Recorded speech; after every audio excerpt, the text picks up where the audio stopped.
Thank you. It's lovely to be here. Thank you for having me, and welcome. One of my remits for tonight is to introduce you to the vibrancy of Christianity in Africa. So let me begin with three stories that are quite typical for what you would encounter in the continent. South Africa, 14th November 2020. A news report emerges that the controversial prophet Shepherd Bushiri and his wife Mary fled the country to their native home of Malawi, absconding bail conditions set for an upcoming fraud trial against them in South Africa. The Bushiris and their church, Enlightened Christian Gathering, have risen to notorious fame through a series of controversial prophecy, outlandish miracle and healing claims, witchcraft accusations, and so on. With an estimated fortune of $150 million, Bushiri is one of the richest Pentecostal prophets on the planet, and he's well known for his ostentatious display of wealth, including private jets, luxury cars, watches, and other paraphernalia. This wasn't all raised through donations at the church. Rather, Bushiri is involved in a number of business networks and deals which stood at the heart of the accusations of fraud and money laundering that are part of the upcoming trial against him. When the charges were first raised against him in South Africa, Bushiri was able to mobilize his following to put pressure on the courts, and when he was then given bail conditions, this was celebrated as a victory for God. The extradition procedures are now slowly making their ways through the courts in Malawi, and the story continues. Meanwhile, Bushiris build their church, and the question here is, what makes it possible? Why do African Christians flock to prophets like the Bushiris? What gives them their rise? Different story. Nigeria, Lagos-Ibadan Highway, just last December 2021. It's the annual Holy Ghost conferences of the Redeemed Christian Church of God and their redemption camp on the Lagos-Ibadan Highway. The main hall in that redemption camp holds 1 square kilometer in size and is filled with an overflow audience in the small hall, which is only 1 kilometer by 500 meters in size. The church general overseer, Enoch Adeboye, preaches and proclaims that it was Christian faith and prayers that led to the pandemic taking a much lower death toll in Nigeria than in the secular West. They expected us to die like chickens, Adeboye complains, and then continues, when this coronavirus broke, I cried out to God and Daddy answered me. God spoke to me specifically and said, son, I have heard your cry. Only those whose time has come will die. It is important to note, however, that Adeboye, who holds a PhD in maths, by the way, is not against science or medical progress, quite the opposite. His church runs a hospital, several health centers, and at the campus of the Redeemed University, financed and run by the church, works Christian Happy, as here profiled in the Financial Times, one of the world's leading virologists and the first one to sequence coronavirus in Africa. Now this leads me to a different question. What about these churches and their promises of miracles and yet their engagement in social causes? Is that a potential or a potential hindrance for development work in Africa? Third story, Addis Ababa, 7th of May 2020. A Christian music video titled Marin, Have Mercy on Us, is released and quickly makes the rounds in social media. The lead musician, Zinash Teyatio, is not only a gifted singer, she's also the wife of the Prime Minister, Abiy Ahmed. The song is sorrowful in words and tune as Zinash invokes God's grace, as the coronavirus pandemic closes in. Halfway through her performance, she kneels before the cross, continuing to plead for God's mercy in what looks like an act of intercession for the nation. The next day, her husband would announce a state of emergency, postponing the national elections, which would set the country up for a constitutional crisis and accelerated its slide into the present civil war. Abiy Ahmed is already the second Pentecostal prime minister in this traditionally Orthodox, Christian Orthodox and Muslim country, but he's the first in at least 5 decades to bring religion back to the forefront of Ethiopian political rhetoric. Apart from fueling his own ambition and audacious political moves, Abiy's piety has helped him build a nationalist platform of one nation under God. In the eyes of his supporters, Abiy's invocation of God's favor over Ethiopia heralds in a new age of restoration, while his political opponents and wartime enemies fear the return of a religiously justified Abyssinian politics, which would come to bear on whatever ethnic group find themselves on the periphery. Has Ethiopia then become the latest example of an African country falling to religious politics? Flamboyant prophets, influential megachurches, Pentecostal politicians, examples like this abound in sub-Saharan Africa. In contrast to Europe, Christianity remains on the rise here and permeates all spheres of life. Its form is predominantly Pentecostal, which is a phenomenally fragmented and diverse type of Christianity that has not only formed countless new tiny and mega churches, but has also influenced many mainline denominations throughout the continent. Pentecostals and charismatics are occupied with the work of the Holy Spirit in the here and now, just like it was in the Acts of the Apostles. It is a Christianity fueled by biblicist promises about the power of God's Spirit to alleviate both individual and societal woes. It wasn't supposed to be like this. At independence, in Africa, Christianity was often cast as the colonizers' religion, and the expectation was that Africans would gradually shed the foreignness of Christianity while discovering their own religious heritage.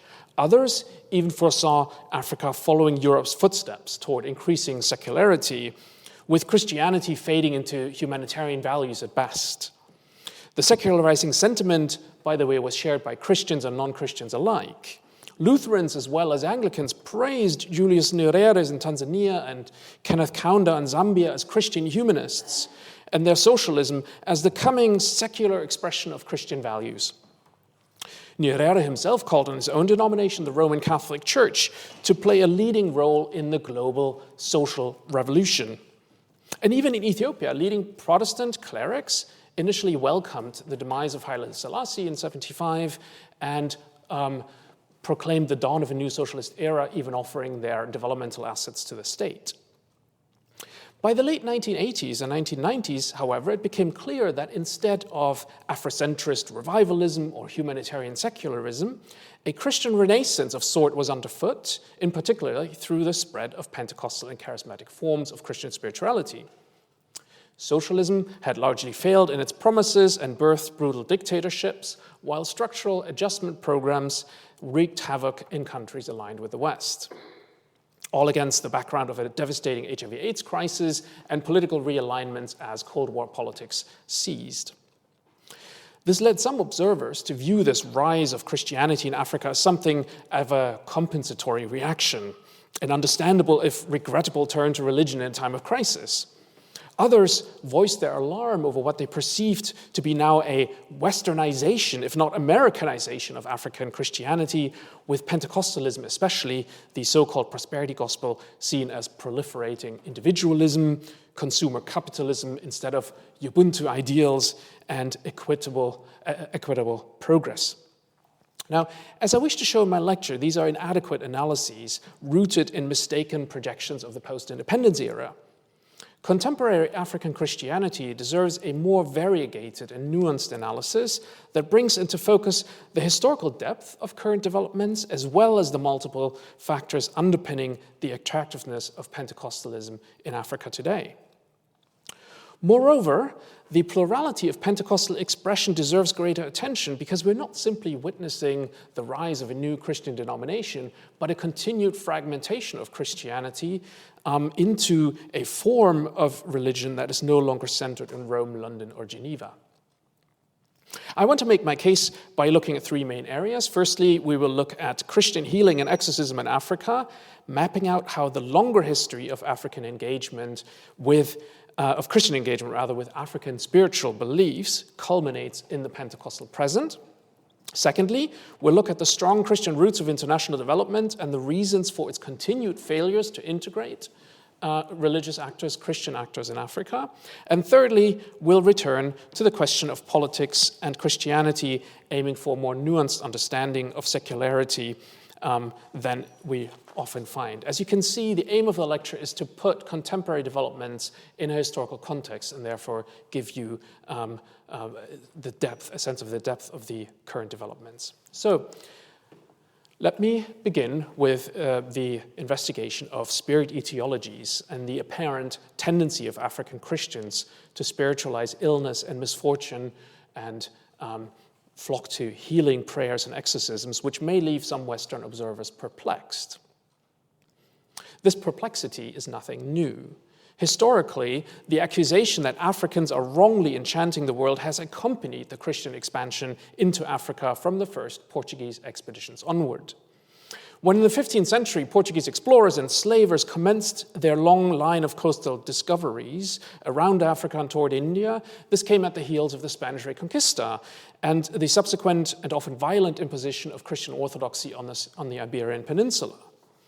This brought with it a set of anti-witchcraft laws outlawing amulets and other magical objects, which in Portuguese were called feiticeiros. The Latin root of this term is facere, so made, handmade, and that invokes the proscription of idols in the second commandment. Thou shalt make thee no molten gods, same word. But crucially for us, feiticeiros is also where the term fetish and fetishism comes from, and this is where our history picks up. As Portuguese traders and Catholic missionaries encountered certain objects, they identified them to be functional and ideological equivalences to what they understood as idolatry or fetishes back home. Hence, they demanded their destruction in exchange for Christian objects of veneration, the cross, statue of the Virgin Mary, and the like. For Africans, this barter made sense because these alleged fetishes not only had cultic functions, but stood for political allegiance and economic trade networks. So taking on the statue of the Virgin Mary merely expanded this logic to a new contract, while the so-called fetishes were often kept in place, much to the chagrin of iconoclastic missionaries. Now, this incorporation of African ritual objects into the European discourse of religion subsequently took two main forms. Firstly, theories of fetishism emerged. The first one, Charles de his book imaged here on the slide, begins to define this as a religion in opposition to Sabaeanism, worship of the stars, fetishism, worship of the things. But now a whole set of theories evolves around this, what this means, and how European enlightened religion would hold up against this. So what happens now is Europe projects its ostensibly enlightened and civilized religion against a contrast of dark and benighted Africa, and these theories then took various forms as colonialism progressed. In the Enlightenment, Africa tended to be written out of the history of thought altogether, as you can see in Hegel's writings. Around the scramble for Africa, evolutionary theories are very popular, and now African religion is seen as being sort of an early step of the progress toward enlightened religion. And then later, in the time of colonial dominance, people were interested in the functional expressions and why people did certain things and what that told you about a society. So these theories are always there to inform you about how African religion differs from European enlightened religion. The second form that this comparison took was the missionary one. And this is slightly different because missionaries were involved in a project that Birgit Meyer in her seminal work called Translating the Devil. Christian missions is ultimately a project of translation, and in Africa you would then also not just translate the gospel into divine entities, gods, angels, find equivalents for those words, but also the sort of sinister beings of the Greco-Roman underworld, devils, demons. What is that in this culture? And how would we then frame Christian evil in this culture? Now, both these forms of framing African philosophy and ritual practice, that is, discourses about enlightened religion in contrast to Africa and the missionary translation into evil, are somewhat incommensurate with each other, and that tension was often visible in the missionary enterprise. What was one to do with elements of African culture that wouldn't be integrated as preparation of the gospel that the New Testament promised, that dim light anticipating the news of Jesus coming? In the discourse of enlightened religion, these were framed as primitive superstitions, benighted but ultimately harmless beliefs to be replaced by rational religion and scientific education. As translations of the devil, however, they represented dark and powerful forces to be overcome by a spiritual victory of the gospel. So you see the tension. And this tension between progressive rationalization and a spiritual battle of sorts was never resolved and led to different expressions of missions along a broad Christian spectrum from liberals to evangelicals, with different results in various colonial phases. This always included European debates about the proper expression of Christianity as well. What is a modern Christian to believe? Think of the debates between modern exegesis and fundamentalists running at the same time. Pentecostalism itself was born in this climate as an amalgamate between different revival movements, holiness movements, a healing movement, and faith missions, and catalyzed in the African-American spiritual expression of the 1906 Azusa Street revival in Los Angeles, that roughly 50 years before the Civil Rights Movement embodied racial reconciliation for a few short years before it segregated and spread along established revivalist and missionary networks. In Africa, at independence, Pentecostal churches were small and on the fringes, whereas in the mainline churches, the rationalists seemed to prevail. The watchword of the day was indigenization. Missionaries adapted to surging African nationalism. The ideas and rituals that missionaries had previously vilified were now framed as cultural resources that needed to be integrated into distinct African theologies and liturgies. Liberal Protestantism, the Second Vatican Council, missiologists, and African politicians all aligned in this reappropriation of African traditions as cultural heritage.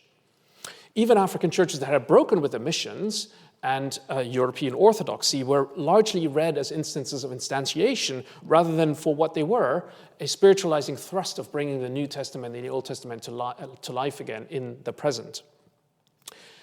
Now, the problem, and this is important for understanding the rise of Pentecostalism, the problem with such culturalist interpretations was that their folkloristic embrace rendered mute or inefficacious African spiritual forces.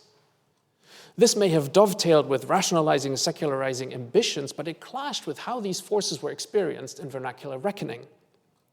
Ancestors, spirits, witchcraft, occult rituals remained efficacious and socially productive in explaining and solving illness and personal misfortune, rather than just serving as cultural symbols in a different theological and political project. This is the open flank into which Pentecostalism thrust a double-pronged attack. As heirs of the pietistic translation of African spirits into demonic forces, Pentecostals on the one hand affirmed African vernaculars of spiritual power. Yes, they're real, they're important, they're not just cultural heritage. And on the other hand, they proclaimed that Christian exorcism and faith healing would get rid of the spirits once and for all. In essence, this amounted to an affirmation of African spiritual beliefs while upholding the modernist promise of a life free from these backward forces. This is a highly effective recipe of Christian contextualization, as it takes more seriously the local cosmology while offering a Christian reinterpretation with global appeal. Now, we should never confuse doctrine with practice, so there are important qualifications to be made here. Firstly, far from overcoming and supplanting spiritual beliefs, Pentecostalism has created something of a feedback loop with local witchcraft and spirit discourses in many African countries. Supernatural etiologies are on the rise within and outside Christianity, in large part fueled by Pentecostal diagnoses of spiritual causation and assertions of miracle healing. A vivid example of this is the Nigerian film industry, or Nollywood, with a number of well-known companies and film troupes. It's the third largest film industry on the planet, by the way, with a number of well-known troupes and media companies offering Christian melodramas centered on witchcraft and spiritual warfare, often in a vivid melange of Western horror tropes, Africa cliches, local tabloid rumors, and typical street scenes, overlong but entertainment and always fun to analyze with students. Secondly, spiritual warfare is not a realm of Pentecostal orthodoxy, but one of experimentation. Pentecostals will often combine going to a Pentecostal healer with other approaches, including biomedicine and traditional healers. Even within Pentecostalism, a range of etiologies is on offer. It's very different if you go to a faith church that tells you your illness is because you're not having yet enough faith to be healed by God, or a church that tells you this could be a demon that causes this. You need to look. Did you do anything? Is there any inheritance? So it's a broad menu of options that are available that you can experiment with. Thirdly, in this problematic landscape of discernment, this dangerous landscape of discernment, authenticity is a highly debated currency. Suspicion is rife, pastors are known to enrich themselves, and many Pentecostals believe that the devil can fake healing and success with detrimental long-term effects. So you got to watch out.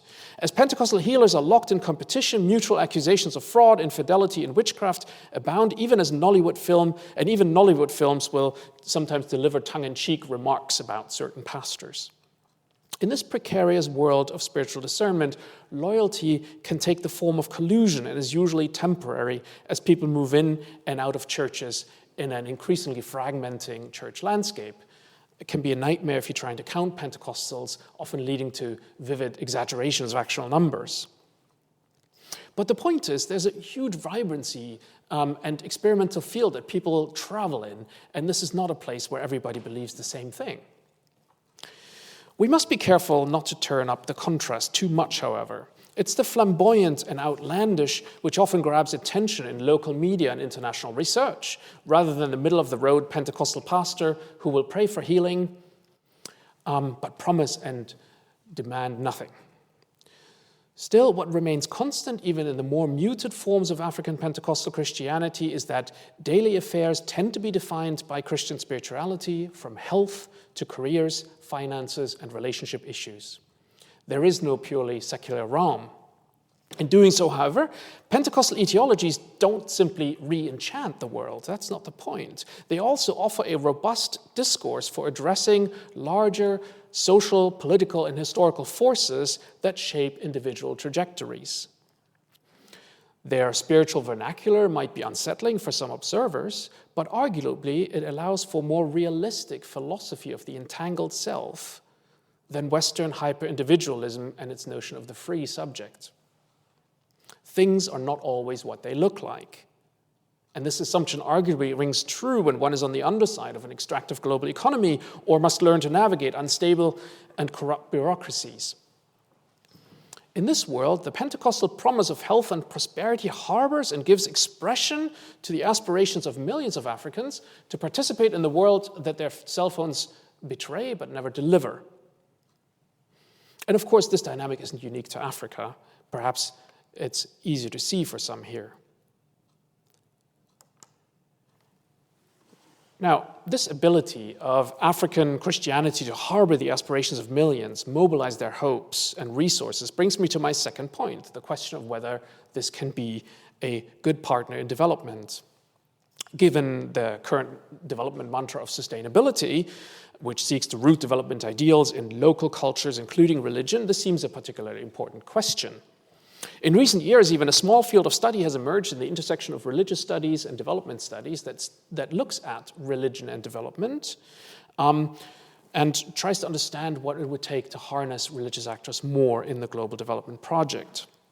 In this literature, development sometimes is cast as an originally secular project, which then heightens this rediscovery of religion.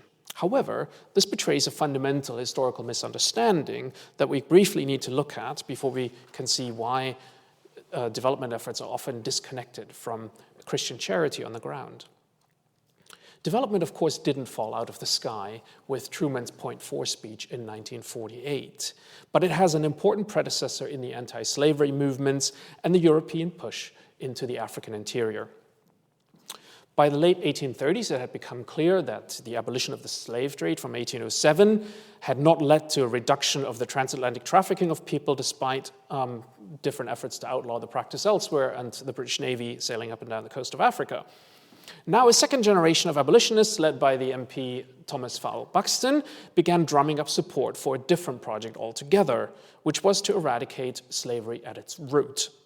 Remarkably, they located this root not on the side of demand for enforced labor, but on the side of supply, and so their eyes turned to the interior of Africa.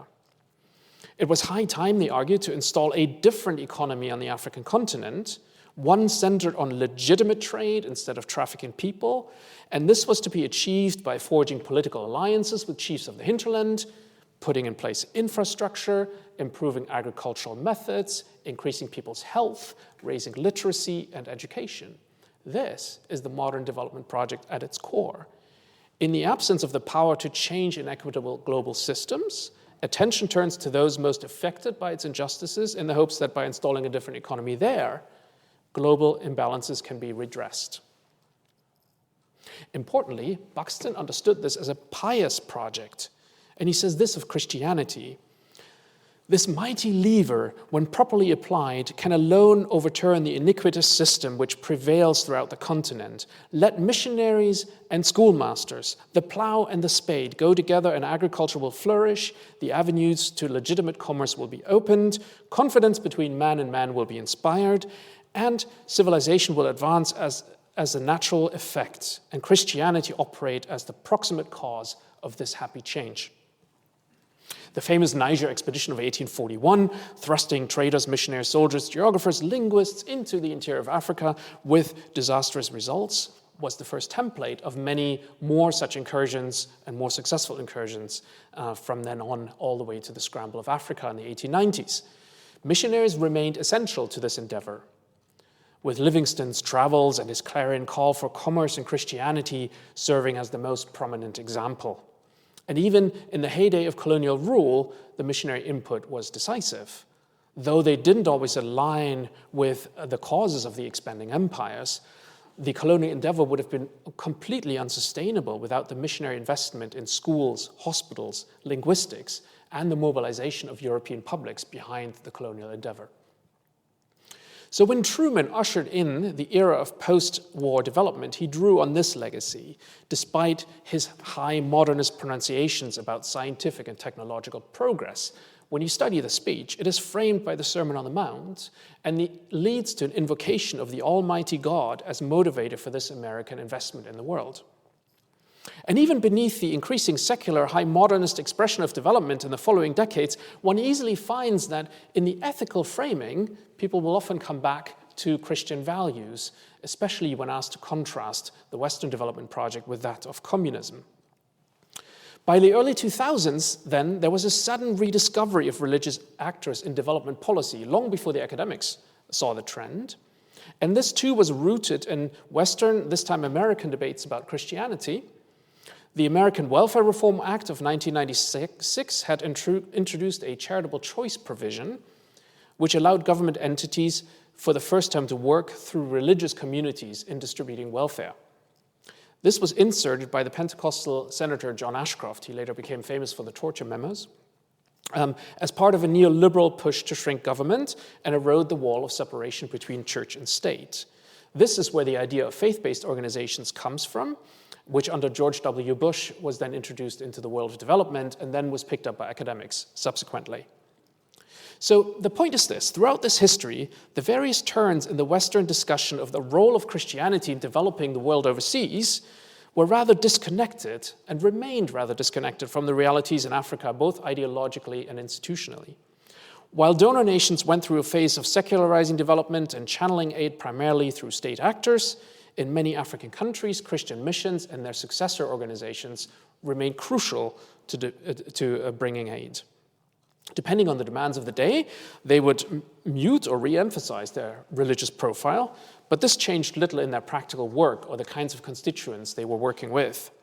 So this disconnect between development aid and the charity sector was then further amplified by the rise of non-governmental organizations. In this environment, African Pentecostal schools, hospitals, universities, or food programs do not present a whole new problem of religion and development, but they're rather the latest instantiation of Christian charity in compliance and tension with global political and economic orders. It remains imperative, therefore, to find suitable avenues of bilateral collaboration with Pentecostal Christian actors rather than seeking to discipline them into whatever the latest turn of development might require. Now, there are a number of things to consider here, however. Government development planning and reporting remains woefully disconnected from the religious sector. The latest UN process of the Sustainable Development Goals, or SDGs for short, has changed little in this regard, despite all the ostensive emphasis on grassroots approaches and sustainability. As Emma Tomalin and I have shown in a recent study of the SDG implementation in Ethiopia, India, and the UK, there has been minimal participation by religious charities, Christian or otherwise. Many of our interlocutors had not even heard of the SDGs and queried the usefulness of yet another multilateral framework to define what they were doing anyway. Others did see some potential in the SDG commitments for holding their own governments to account. However, the process isn't set up to deliver this because it relies on government actors for reporting and implementation, cutting out the grassroots in the way it's run. So in the absence of a true grassroots approach, the institutional disconnect is likely to continue. And here's an example on the slide that I find especially instructive. Again, this is from the Redeemed Christian Church of God, which, as I said, runs hospitals, schools, food programs, HIV/AIDS programs, etc., etc. And recently, they launched an initiative called the Christian Social Responsibility Initiative, in which they sought to rebrand and streamline all these efforts under one common bucket, neatly divided into 8 key targets. As you can see, the approach and the optics of this effort are extremely reminiscent of the Sustainable Development Goals, but there's absolutely no connection between the two, as a PhD student of mine has recently found out. Second point to consider in working with Pentecostal actors in development is that the self-interest of Christian charities does need to be taken into account. Pentecostal megachurches like the RCCG operate from a position of relative strength and will tailor their initiatives according to the needs of their constituents and to the benefit of their image. Their charities are assets in a competitive religious market, underscoring the success of their particular gospel brand and signaling that they take care of their own. In its social engagement, Pentecostal Christianity in Africa has long since ceased to be otherworldly, and arguably that's what makes it attractive. Joining a Pentecostal church doesn't just offer you a new spiritual identity, but also affords new career opportunities, welfare provisions, business contacts, marriage partners. Moreover, Pentecostal support networks extend around the globe through diaspora churches, which help migrants and send substantial remittances back home. And we know that remittances are now larger than development aid, actually. Of course, these enclosed, self-catering communities are a far cry from the systemic and equitable change that state-led programs envision, but they remain more accessible to many people after decades of state failure. They form community-based structures of governance and accountability, with democratic deficits, I hasten to add. They mobilize resources more efficiently because their promises and provisions are more immediate and achievable. Even the wealth of the most extractive pastors will often be celebrated as a communal achievement by their followers, as long as their glamour reflects back onto the church members. Look at me, my pastor has 3 jets.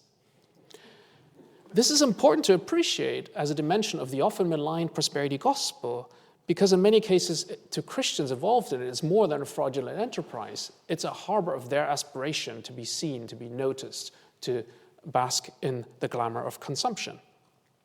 Thirdly, of course, alongside all these celebrated successes, fraud, abuse, and corruption do exist.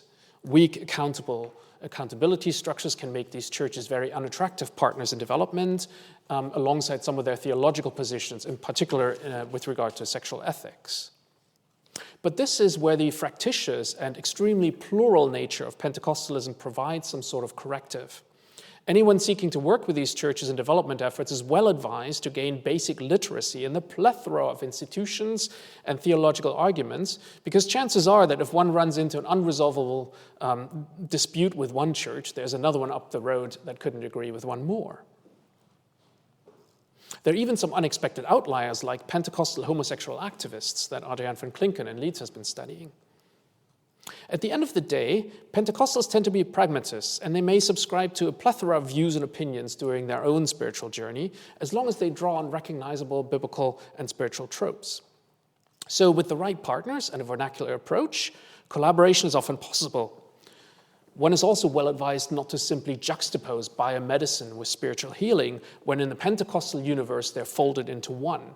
Successful medical procedures are simultaneously acknowledged as a scientific achievement and as divine intervention into an individual life.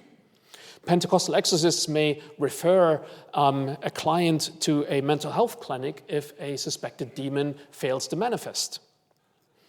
Ideological differences, therefore, don't need to be a hindrance to work with Pentecostals in Africa, as long as one can find the right partners or facilitators to work with them.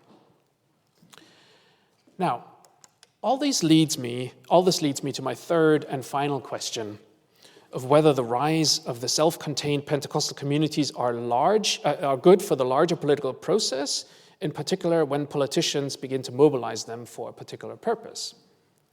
Are we not seeing the emergence of a theocratic threat to secular politics in Africa? Or are these Pentecostal politics perhaps even a reminder that statehood is fundamentally different in Africa, this never secular continent? I think that both ways of framing these questions are wrong, because they rely on a narrow and somewhat distorted concept of secularity as merely the absence of religion. Secularization is then understood as a progressive withdrawal of religion from the realm of politics and public order into the private sphere, or best into oblivion, with die-hard classical secularization theories envisioning this as a universal process of progressively dawning modernity.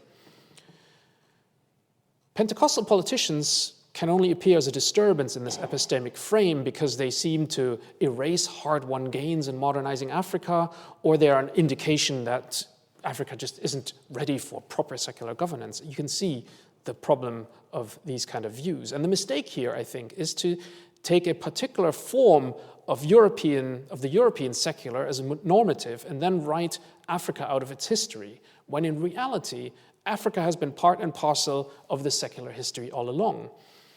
I could give you numerous examples here, from the first secular school of the German Empire not being in Berlin, but in German East Africa, to various versions of the Ethiopian constitutions, or to the different instantiations of socialism in Africa. The point is that secular demands are not somehow new or secondary in Africa. Rather, one must look at the multifaceted ways in which religious institutions have reacted to them or conformed with them in both Europe and Africa. In this vein, the influential anthropologist Tal al-Assad has argued that the secular should not be understood in terms of presence or absence of religion, but as a particular regime of practices regulating religious affairs regardless of their prevalence. In his book, Formations of a Secular, he wrote, and I quote, "A secular state is not one characterized by religious indifference or rational ethics or political toleration.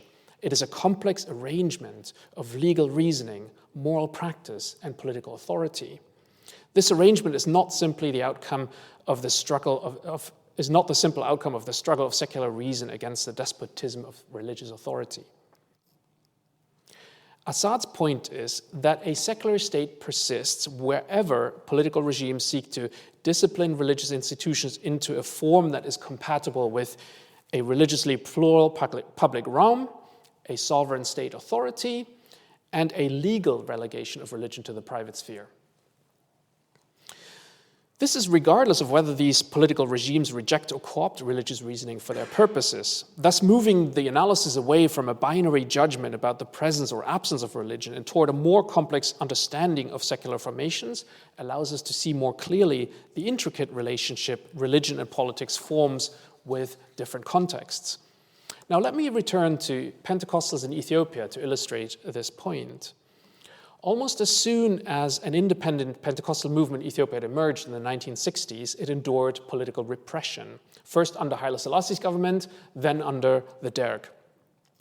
Different political forms of mobilizing were tested. These were students. They were the first ones to actually invoke the new laws allowing the registration of religions, but they weren't granted this. So they then went to the courts. They approached the international press, as you can see on the newspaper article. This is from Newsweek of 1973. They even called up the World Council of Churches to see if they could get help. All of this led to nothing. And what these youths learned is that an underground defiant of the state, a spiritualized underground defiant, meeting in secret meetings is what grew their church, both under Haile Selassie and even more so under the Derg. So when a robust system of religious freedom arrived in 1991, Pentecostals continued to draw on this experience of persecution and refrained from organized politics, even as they then grew from a marginal sect into a religious community encompassing over a quarter of the Ethiopian population within the last 30 years. If anything, the Pentecostal mission remained to bring about a spiritual transformation of the country through conversions, which indirectly would lead to better politics through born-again politicians. Now, this political ideology, however, left Pentecostals somewhat vulnerable to the idea of a Pentecostal political savior, but that person would also have to look the part. Haile Mariam Desalegn, the first Pentecostal PM in Ethiopia who came to power in 2012, did not. He had risen through the party ranks. He drew a sharp distinction between his intense private faith and official politics, and it also didn't help that he belonged to a widely ostracized Pentecostal sect that denies the teaching of the Trinity and demands a rebaptism in Jesus' name only. Pentecostals welcomed him, but only with a lukewarm embrace. With Abiy Ahmed, when he rose to power in 2018, this was different from the start. He was a Trinitarian Pentecostal and stood for a younger generation of Pentecostals who no longer recalled the days of persecution, but wanted some political influence. Moreover, Abiy's rise to power came swiftly and unexpected, carrying the hallmarks of a political miracle. Nobody saw him coming, especially as he then embarked on an audacious democratic reform that initially impressed most political observers and culminated in his Nobel Peace Prize in 2019. But there's another, much deeper and non-Pentecostal reason for why religious rhetoric became essential to Abiy's political project and helped him to build and sustain a political platform throughout this war even. Abiy had inherited a political system that was called ethnic federalism, in which Ethiopia was defined as a state of multiple nations and nationalities ruled by a coalition of ethnically defined parties. This was a robust constitutional idea, but in practice, Ethiopia was governed by a small ethnic group that monopolized political power and economic assets since 1991. By 2018, the system had run its course, brought to its knees by years of protest from the largest ethnic group, Abiy's own Oromo. As Abiy swiftly moved to dislodge the old power elites, he opted for a radical change in political philosophy, now emphasizing Ethiopian unity over ethnic diversity. Now, there was a template for this, and that was the Ethiopian emperors of the 19th century did the same thing.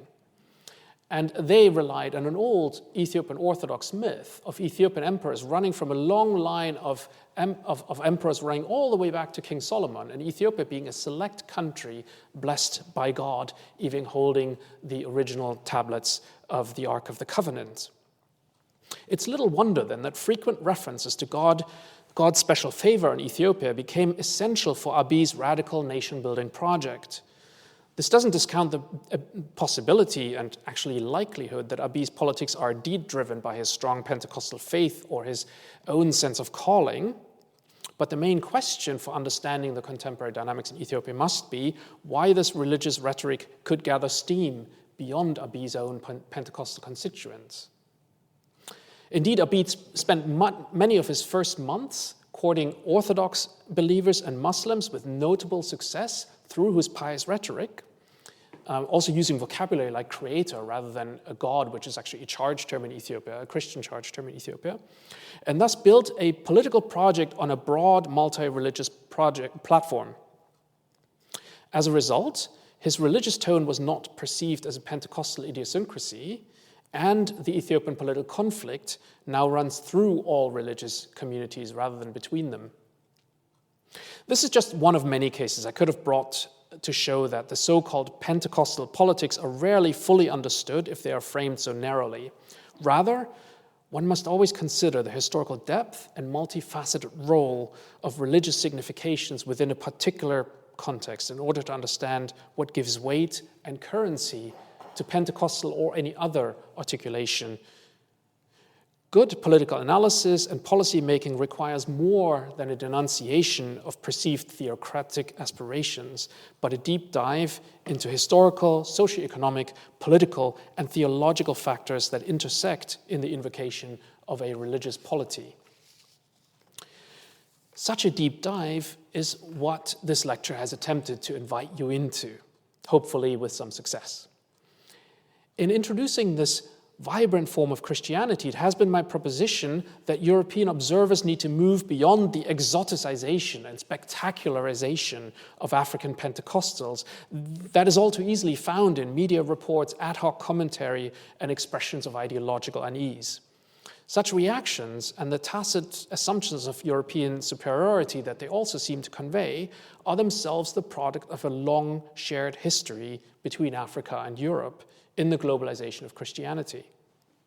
A proper understanding of African Pentecostalism, by contrast, requires to appreciate the depth of this shared Christian history, an attentive eye to how Christianity has come to embody the fragmentations of our contemporary world in its spiritual vernacular, its charitable work, and its political rhetoric.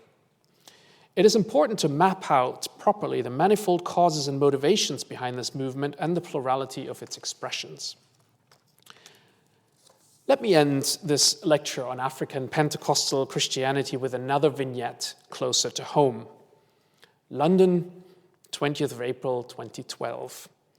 It is the Redeemed Christian Church of God's annual Festival of Life, and as usual, they have packed out the Excel Center. The hall is full of mostly Nigerian Christians from the UK, Europe, and overseas. The church's general overseer, Enoch Adeboye, has flown in himself to grace the festival with his presence. A special guest is announced, and in walks, to much cheer, the London Mayor, Boris Johnson. In a brief stump speech about the upcoming Olympics in London and beautiful venues rising into the sky, Johnson is beginning to lose the audience. But then he shifts gears. He tells his crowd that the Olympic visitors will also see, and I quote, "the communities of the greatest city on earth going through a spiritual regeneration and a spiritual rebirth," end of quote. The hall erupts with cheers as Johnson goes on to thank the RCCG for its work and predicts that in front of him are future councillors, members of parliament, high judges, heads of the FTSE 100 companies, and yes, quite possibly even his own successor as mayor of London.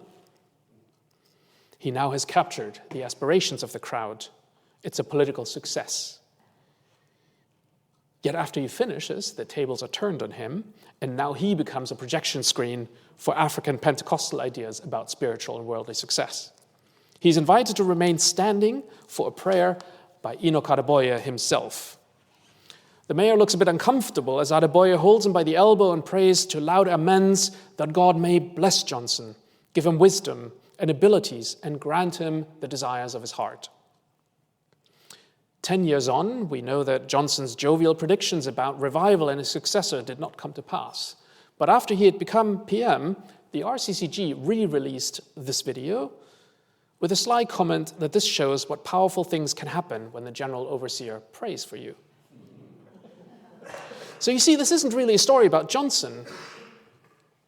It isn't even a story about politics, because many other politicians, Cameron, Theresa May, and even Jeremy Corbyn, have visited Nigerian Pentecostal megachurches.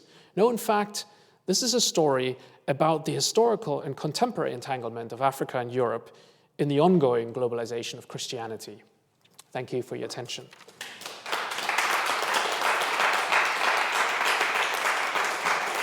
This question is the rise of Pentecostalism always and everywhere to the detriment of traditional Christian affiliations?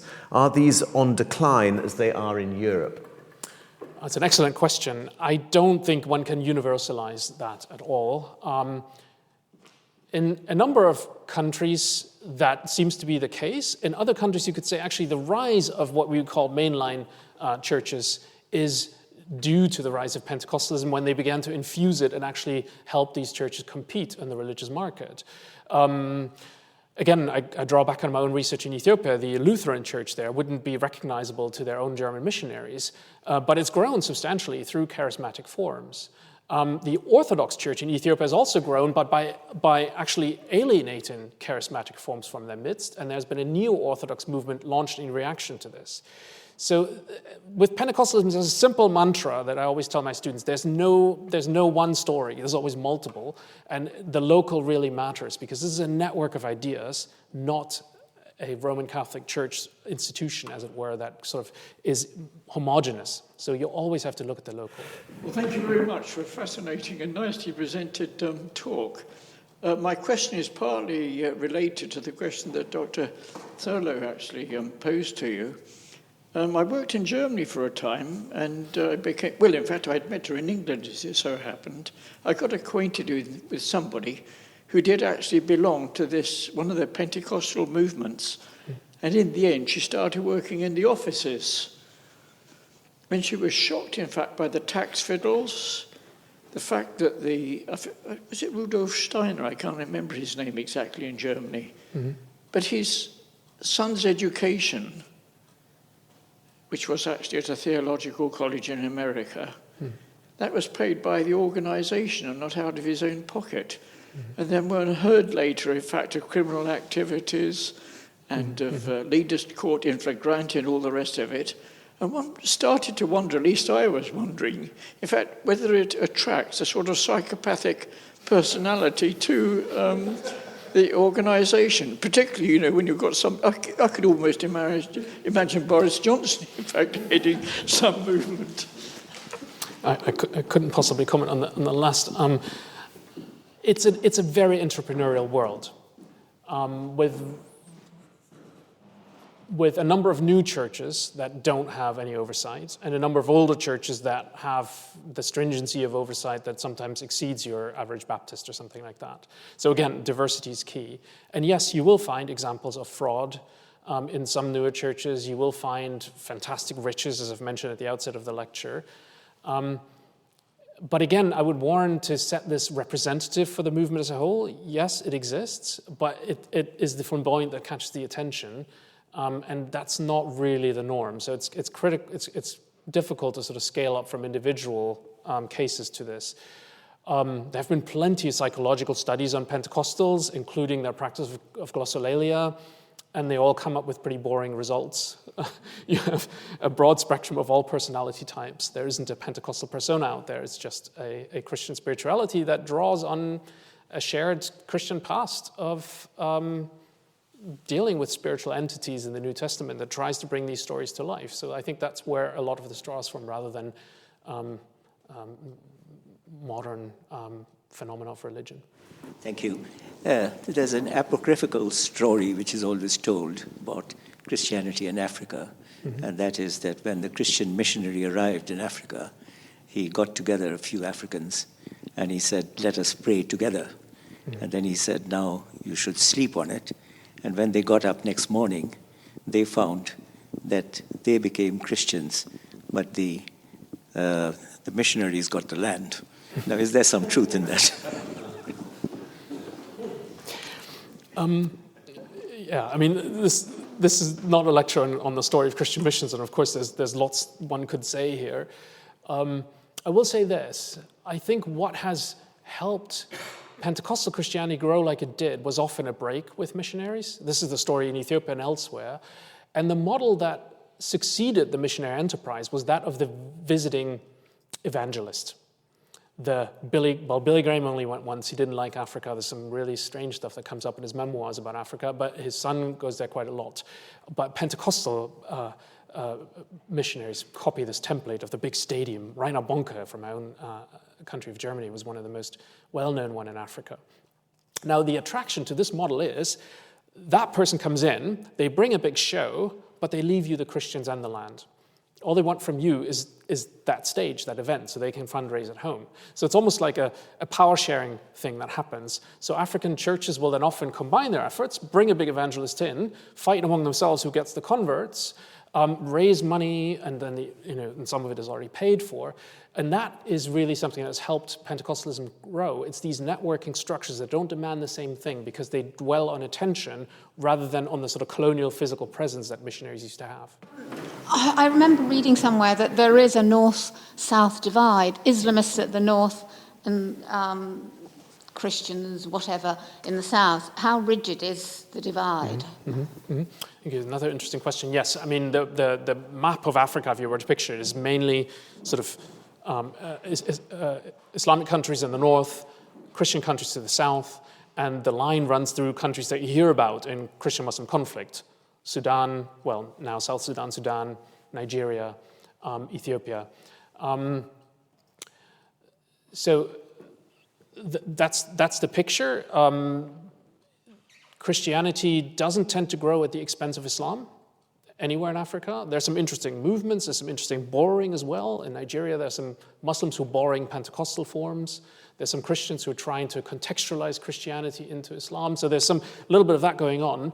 But what has generally been the story that the kind of spread of Islam with colonial networks in East Africa, for example, set the boundaries that are still there today. And what Christianity did replace is affiliation with traditional religions. If you measure people's affiliation in sub-Saharan Africa, if they've become Christian, you can see the decline of traditional religion, which doesn't mean the ideas no longer exist, but they're now articulated in a different vernacular and people identify differently. One final question now online, which I think sounds very interesting. Is Christian development more likely to prove popular and fruitful with Africans than the Chinese investment in infrastructure programs, which presumably the questioner is characterizing as secular? Right.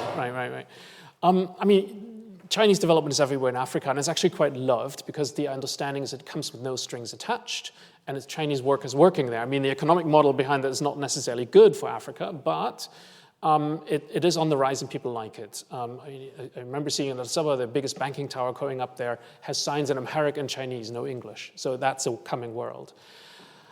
I don't think there's a one-size-fits-all model for development for anything. And I think development itself, when it operates in these larger narratives, this is good, this has worked over here, let's try it over there because it's the answer, it goes astray. You need to find the partners you need to cooperate with. And here I think there's more work to be done to work with Pentecostal churches, recognize bilateral pathways, recognize their own interest, and understanding their own ideas about what it's like to build a country. Especially when you then look at how they build it almost in the image of a city. Redemption Camp, that I've mentioned with the RCCG, is a mega city.